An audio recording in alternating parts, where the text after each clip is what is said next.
এই কোরআন হচ্ছে মানবতার মুক্তি সনদ।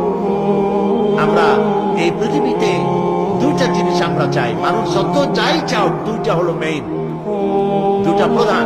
একটা হচ্ছে পৃথিবীতে চাই শান্তি, পৃথিবীতে কি চাই, আর আখিরাতে জাহান্নাম থেকে চাই মুক্তি। পৃথিবীতে যদি আমরা শান্তি চাই, তাহলে কোরআনের ব্যবস্থা ছাড়া শান্তি আমরা পাবো না, কোরআনের আইন ছাড়া শান্তি পাবো না। আপনি সন্ত্রাস দূর করবেন, সন্ত্রাস দূর করতে চান, চাঁদাবাজ, মাস্তান, হাইজাকার বন্ধ করতে চান, পারবেন না, 100% বন্ধ করতে পারবেন না। কাঙ্ক্ষিত মানেও পৌঁছাতে পারবেন না যতক্ষণ পর্যন্ত কোরআনের আইন চালু না করেন। কেবলমাত্র কোরআনের আইন দিয়েই এটা বন্ধ হতে পারে।